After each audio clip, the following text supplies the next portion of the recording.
노가 없는 시사 뱃사공 이우영 아나운서입니다. 바람만 불면 시간만 되면 어김없이 제각각 제 장소에 딱딱 찾아오는 그런 분이죠. 어서 오십시오. 안녕하십니까. 노 대신해서 돈 벌어서 모터 산 아나운서 이우영입니다. 모터를 달고 있었군요. 네. 자, 입에도 뉴스에 모터를 달았는지 확인해 봐야 되겠습니다. 네. 그 전에 어제 새해 첫 방송 때 네.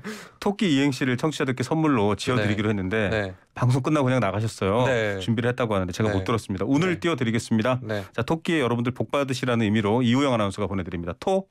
토요일에 새해 맞이 회식을 할까 합니다. 토끼. 끼지 마시고 카드만 주십시오. 저한테 하는 말인가요? 예. 저는 방송 끝날 때 흑토끼 삼행시로 청취자 여러분들께 좋은 기운을 드리고 이런 도발을 하지 않도록 하겠습니다. 첫 번째 소식입니다. 정부가 주택시장 경착륙을 막기 위해서 규제지역 대거 해제한다라는 소식입니다. 역시 지난 정부와는 전혀 다른 방향으로 가고 있는 거죠? 네, 어제 대통령실과 정부 부처 등에 따르면 국토교통부는 이달 추가 규제 지역을 해제한다고 합니다. 국토부는 지난해 지방을 시작으로 경기, 인천을 포함한 수도권 규제 지역을 대거 해제했는데요. 현재 서울 전체와 과천, 성남, 하남, 광명시 등 경기 4개의 시가 조정 대상 지역과 투기 과열지구로 남아 있습니다. 또 서울에서는 15곳이 투기 지역으로 묶여 있는데요. 네. 서울도 규제 해제 시 집값 상승 우려가 있는 강남 3구, 또 대통령실 이전과 용산 국제업무지구 등 개발 호재가 있는 용산구를 제외하고는 모두 규제 지역에서 풀릴 전망입니다. 네, 말 그대로 강남과 용산을 제외하건 강남 3구와 용산을 제외하건 푼다 이 말인데 사실 이게 지정해서 더 올라간다라고 분석하시는 분들도 있고 참 미묘하고 복잡합니다. 부동산이. 이렇게 조정 대상 지역에서 규제가 풀리면 어떻게 됩니까? 네, 조정 대상 지역에서 풀리면 해당 지역은 종합부동산세, 또 양도소득세 중과가 배제되는 등 세제가 줄어들고요. 또 주택담보대출 비율, LTV 등 대출이 확대되면서 재당첨 제한 등 청약 규제도 풀립니다. 집 사기 쉬워지고 거래하기 쉬워진다 이런 얘기네요. 자, 수도권 아파트 가격을 봤더니 좀 떨어지고 있어요. 네, 지난 3개월간 아파트 가격이 하락세인데요. 서울의 경우에는 평균 2.59%고 경기도는 3.68% 하락했습니다. 12월 통계는 아직 발표 전인데요. 주간 단위 아파트 값은 하락폭이 점점 더 커지고 있습니다. 노원구의 경우에는 지난 3개월간 집값 하락폭이 5.47%로 서울 평균의 2배가 넘고요. 또 강북구, 성북구, 중랑구, 금천구, 구로구 등지도 2% 이상 하락 중이라고 합니다. 네, 또 집을 아직 사셔야 되는 분들은 오른 거에 비해서는 떨어지는 폭이 미미하지 않냐 이런 반응도 있습니다만 국토부가 이것 외에도 지금 분양가 상한제 대상 지역도 축소한다 이렇게 알려져 있어요. 네, 분양가 상한제 지역은 투기 과열지구 내에서 집값 과열 우려가 있거나 재건축, 재개발 등 정비사업 호재로 고분양가 우려가 있는 곳에 지정하는데요. 앞서 2019년에 12, 16 대책에서 네. 집값 상승 선도 지역 또 정비사업 이슈 지역으로 꼽은 서울 강남 등 13개 구와 경기 3개시, 하남, 광명, 과천 등 322개 동을 분양가 상한제 대상 지역으로 지정해서 운영을 하고 있습니다. 네. 그런데 최근에 이제 집값이 크게 하락을 한 데다가 정부가 분양가 상한제 대상 기본형 건축비를 상향하고 또 가산 비용을 대폭 높여주면서 일부 지역에서는 상한제 분양가가 시세보다 높은 역전 현상이 발생하고 있습니다. 네, 상한가가 말 그대로 상한을 정한 건데 그것보다 또 상한가가 시세보다 높다라고 하면은 좀 네. 뭐랄까요? 규제의 효과가 정확히 먹혀들지 않는다 이렇게 볼 수 있을 것 같습니다. 분양가 상한제 대상지에서 이번에 부동산 규제, 투기 과열지구 같은 것들을 해제하는 것도 포함된다 이런 말이네요. 네, 규제 지역 존치가 유력한 강남 3구 또 용산구를 제외하고는 모두 분양가 상한제 지역에서도 투기 과열지구에서도 해제되고 분양가 상한제 네. 대상지에서도 해제가 되는 겁니다. 이 상한제 대상에서 풀리면 공공택지는 3년에서 5년, 민간택지는 2년에서 3년 거주 의무 등의 규제도 사라질 예정입니다. 이게 사실은 집을 사신 분들이 전세 주거나 혹은 샀다가 당첨되면 팔고 이런 게 있어서 이걸 해놨는데 의무 거주도 없어진다라는 얘기네요. 제게는 아직 먼 얘기입니다. 예, 곧 다가오겠죠. 네. 자, 두 번째 소식으로 넘어가 보겠습니다. 자, 중국발 코로나 지금 좀 심각하다라는 얘기가 많습니다. PCR 검사를 하는 고강도 방역 대책 어제부터 시작됐잖아요. 어떻습니까? 네, 그렇습니다. 홍콩과 마카오를 제외한 중국에서 오는 단기 체류 외국인이 입국 즉시 PCR 검사를 받고 검사 결과 확인 시까지 별도의 공간에서 대기하도록 했는데요. 내국인 또 장기 체류 외국인의 경우에는 입국 하루 내에 거주지 보건소에서 검사한 뒤 검사 결과가 나올 때까지 자택 대기를 해야 합니다.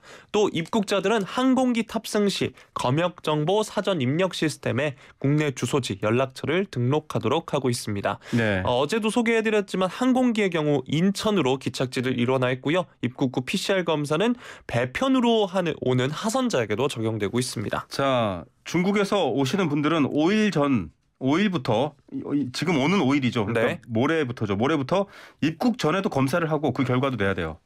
네, 중국에서 국내에 오는 항공기에 탑승하는 내 외국인에 대해서 탑승 시 48시간 이내 PCR 검사 혹은 24시간 이내 전문가용 신속 항원 검사 결과 제출이 의무화됩니다. 또 어제부터 중국 내 공관을 통한 단기 비자 발급도 정부가 제한을 했는데요. 네. 비자 발급 제한은 오는 31일까지입니다. 특히 관광 비자 발급이 중단된다고 보시면 됩니다. 자, 중국에서는 지금 PCR 검사나 이런 검사를 하는 상황도 여의치 않다라고 해서 오시는 분들 불편하다 이런 말도 있지만 또 워낙 확산세가 무섭기도 하고 여러 가지 상황이 있습니다. 중국으로부터 항공편 9대를 통해 1,000명이 넘는 분들이 입국했는데 검사했을 거 아닙니까? 어떻습니까? 네, 어제 1,092명이 입국을 했습니다. 어제 오후 5시까지 208명이 단기 체류자로 분류돼서 PCR 검사를 받았고요. 이 중에 검사 결과가 나온 106명 가운데 13명이 확진됐습니다. 네. 상하이에서 온 마지막 항공편 탑승자들의 PCR 결과 등을 모두 포함한 정확한 통계는 이제 오늘 발표될 예정이고요. 네. 확진된 입국자는 공항 근처에 있는 격리시설로 이동을 했습니다. 예, 자 이건 엄격하게 지금 중국에서 유행하고 있는 코로나 상황을 좀 우리도 대처하겠다라는 의지긴 합니다. 중국발 항공기의 유일한 기착지인 인천공항에 또 이런 크고 작은 혼란이 있을 것 같아요. 왜냐하면 이리로 다 쏠리는 데다가 또 격리되신 분들은 또 인근에 있는 격리시설로 가야 되니까요. 맞습니다. 어제 오전 11시 50분에 붉은 명찰을 단 외국인들이 하나둘 인천공항 입국장으로 나오기 시작했는데요. 네. 중국 진안에서 입국한 단기 체류 외국인들입니다. 네. 이 당국이 중국발 단기 체류 입국자를 식별하고자 붉은 명찰을 나눠준 건데요. 시행 첫날이다 보니 혼선도 있었습니다. 실제로 싱가포르발 비행기를 타고 인천공항에 도착한 외국인이 줄을 잘못 서는 바람에 이 붉은 명찰을 받았다가 귀가하는 일도 있었고요. 또 입국장에서 검사센터까지 이동할 때도 별도의 격리된 동선을 이용하지는 않았다고 합니다. 예, 이게 뭐 검사 결과가 나오기 전에 수없이 접촉을 하면 무슨 의미가 있나 이런 생각도 들기도 합니다.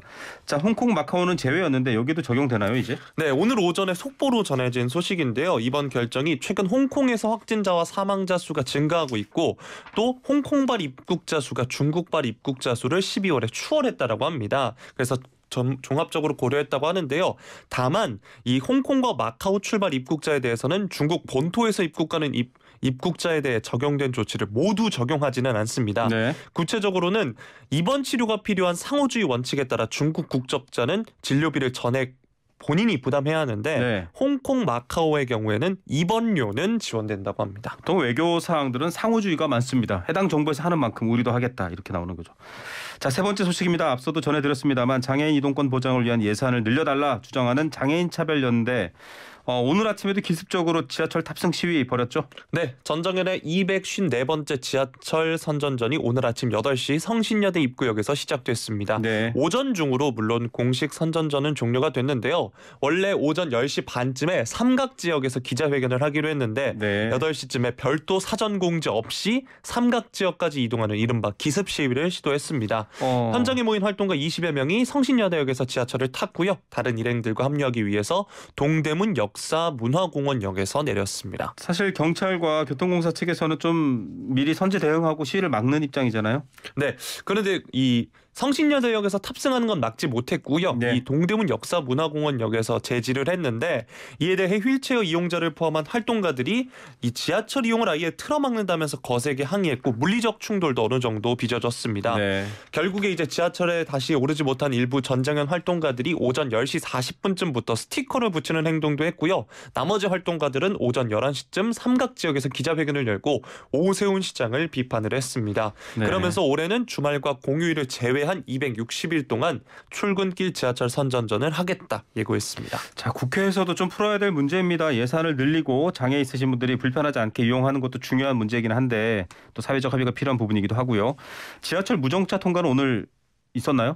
네, 오늘은 이뤄지지 않았습니다. 네. 다만 오세훈 서울시장이 전장현 지하철 시위에 대한 무관용 대응 원칙을 밝힌 만큼 오늘 같은 대치 또 돌발 충돌 상황은 한동안 계속 이어질 것으로 보입니다. 저는 어제 재난 문자를 받고 좀 깜짝 놀랐어요. 저야 뭐 경기도에 살고 있긴 한데 어제 저녁에 무정차 통과를 했습니다. 삼각지역.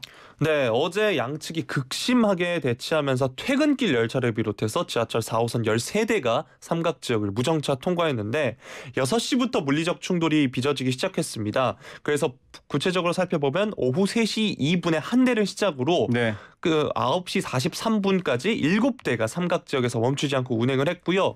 결국 전장현 해산선언 이후 지하철 보안관을 투입해서 공사가 전장현들의 이제 귀가를 돕기도 했는데 오후 10시 12분부터는 박경석 대표를 비롯한 활동가들이 지하철에 나눠 타면서 13시간 만에 시위가 마무리됐습니다. 네, 좀 잘 풀려서 시민도 불편하지 않고 또 장애가 있는 분들도 불편하지 않았으면 좋겠습니다. 마지막 소식입니다.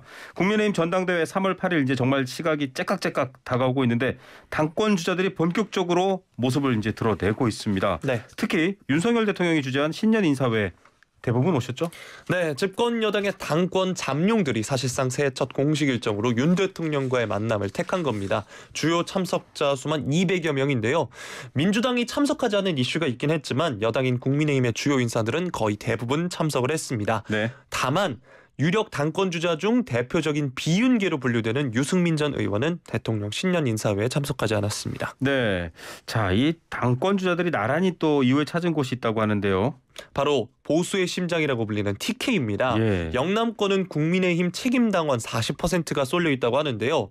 대구 수성구 소재에 있는 국민의힘 대구시당 강당에서 열린 신년 교례회에 권성동, 안철수, 윤상현 의원 그리고 나경원 전 의원이 참석을 했습니다. 네. 저마다 이제 TK 표심 잡기에 집중을 했는데요. 아무래도 이제 당원 투표 100%로 선출 방식이 바뀌었기 때문이 아닌가 싶습니다. 네. 특히 권성동 의원의 경우에는 자신의 조상이 540년 전에 안동에서 강릉으로 이주했다라면서 원조 TK다 자부를 했고요. 또 540년 전에요. 네. 그리고 또 본인의 처가가 구미라면서 TK 호소를 했습니다. 네. 나경원 국민의힘 전 의원의 경우에는 그 본인의 어머니가 네. 본인을 이제 잉태했을 때 아버님께서 대구 비행장에서 근무하셨다라면서 모태 TK가 맞지 않냐 이렇게 호소를 했습니다. 대구에는 제가 더 오래 살았던 것 같습니다. 네. 이분들보다.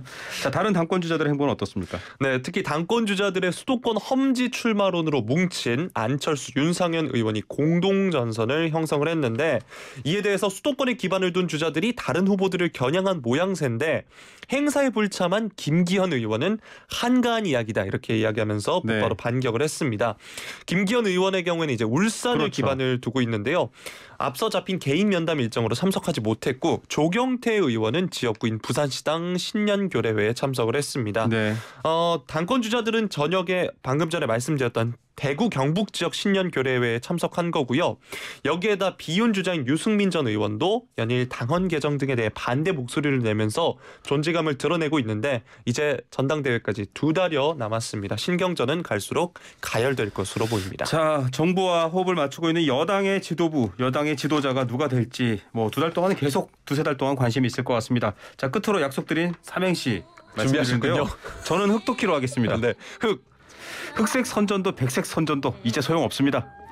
토론사무소가 곧이어 시작되는데요. 이슈앤피플 들으시면 끼와 재미와 지식도 생깁니다. 박수!